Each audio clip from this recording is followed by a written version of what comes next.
Some conjoined twins were found dead in their apartment.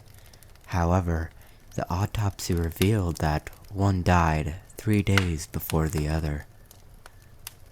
Growing up always hurts, but I guess my growth was far more hurtful for my host's body. When I woke up and went to the bathroom this morning, the toilet seat was warm. I live alone. It wasn't until I turned off the lights of my bedroom door when I was finally able to notice a pair of glowing red eyes staring at me through the half-open door of my closet. Being one of the first people on the moon has its perks. Being the only one to be forgotten doesn't. There was a picture in my phone of me sleeping. I live alone. I'll hide you in my walls. Your body will never be found. I'll wear your skin as a suit. Your friends will like you more than they used to. I woke up to the sound of screams and the feel of immense heat surrounding me. Sobbing as the torture began again, I remembered hell wasn't a made-up place. My cat is asleep beside my computer in his favorite spot. I've buried him at least 10 times. I've been scrubbing my hands non-stop for weeks. The blood just won't come off. I saw someone walk past my bedroom window. My room's on the 3rd floor. As I finally drifted off to sleep, I felt the cold, bony fingers caress my body. I prayed it was just a dream. When she turned around, she saw her own self, dressed in different clothes. Her heart went into shock, and the other self gently helped her to the floor as she died. The hoof prints were fresh. They were in sets of 2, staggered like a man running. I got a haunted doll in the mail today. If only I could find where she ran off to. I hear my daughter cry, "Mommy, I'm so cold. Please let me in." I shut the curtains, knowing she won't cry much longer in the snow. The stew I made was delicious. I wished I could have given my husband a taste, and that's when I found his wedding ring in my bowl, still on his finger. Every morning my husband tells me he loves me. I really wish he'd stop. I murdered him last year, but he still won't leave me alone. I was walking by my 3-year-old's bedroom and I hear her say, "But Mommy, I don't want to." Then my voice replies, "All little girls stab their daddies." Being the first to respond to a fatal car accident is always the most traumatic thing I can see as a police officer. But today, when the crushed body of a little dead boy strapped in his car seat opened his eyes and giggled at me when I tried to peel him out of the wreckage, I immediately knew that today would be my last day on the force. My husband reached his hand down the kitchen sink drain. "I think I feel your ring." He smiled. I smiled too and said, "That's great. And I know about Vanessa," as I flipped the garbage disposal switch. I sat on my daughter's bed and sang her favorite song before giving her a kiss on the cheek, just as I've done every night since she was a baby. When I was done and smiled down at her, she whispered, "Mommy, please stop. You're dead." I'd been noticing it for months, that tiny lag in my reflection. Not that anyone believed me. Today was different. She didn't even attempt to mimic me. She just stood there smiling. I think she wants to come out.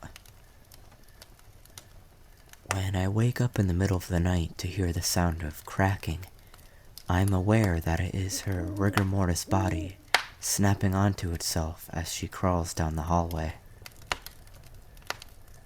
I used to be considered the evil twin, but now I'm considered an only child. I couldn't wait any longer to be a mother, so I grabbed a knife to rip the baby from my stomach. I swear I heard my daughter whisper my name, but the thing is, I'm still pregnant. I fell asleep in my pajamas, but I woke up in a suit with a closed casket surrounding me. I kissed her, but she wouldn't kiss me back. She was already decomposing. I don't know where my husband is. I can't remember where I buried him. I stopped going to church because God never answers me, but the devil speaks to me every night. I went camping with my 3 best friends, but by the time we left, we were nothing but a murderer, a witness, and a dead body. I think I'm dead, but the other spirits keep telling me that I'm alive. I've been talking to my mother for hours, but I don't think she can hear me through 6 feet of dirt. I never wanted to make my ex cry. I only meant to make her bleed. I texted a stranger by accident, but when they texted me back, they used my full name. I reached under the bed to grab my missing sock. Then I realized there was still a foot in it. My sister says that Mommy killed her. Mommy says that I don't have a sister. You hear your mom calling you into the kitchen. As you are heading down the stairs, you hear a whisper from the closet saying, "Don't go down there, honey." I heard it too. I awoke to the sound of my wife's voice comforting my child over the baby monitor. As I adjusted to a new position, my arm brushed against my wife, sleeping next to me. I wake up and everything feels wrong. It's too quiet outside. I look out the window and see everyone standing still, looking at my house. Growing up with cats and dogs, I got used to the sounds of scratching at my door while I slept. Now that I live alone, it is much more unsettling.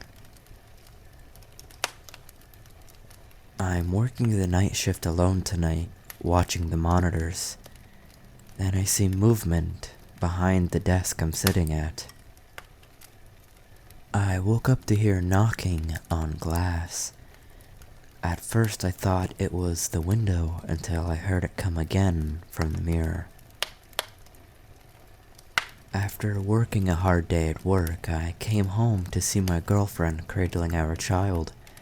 I didn't know which was more frightening, seeing my dead girlfriend and stillborn child, or knowing that someone broke into my apartment to place them there. "I can't sleep," she whispered, crawling into bed with me. I woke up cold, clutching the dress she was buried in. You know that weird, full-body twitch you get sometimes when you're falling asleep? If there was a camera pointed at you, and you saw what it captured at that moment, you'd never sleep again. There's nothing like the laughter of a child, unless it's 1 a.m. and you're home alone. After so many years living alone in this large house, I came to a startling revelation. In this time, I had closed far more doors than I had opened. It's been watching me for hours now. Sometimes I catch glimpses of its reflection on the computer screen, but I don't dare to turn around. Put back the mirrors. We miss watching you. You stupid idiot. I cried as he tied me to the rails. Don't you know this line has been abandoned for years? Of course I know, he said, walking away. No one comes here at all. They delivered the mannequins in bubble wrap. From the main room I begin to hear popping. I dove into the ice-cold lake, and when I tried to surface, I hit a wall. It never occurred to me how fast the ice would freeze over.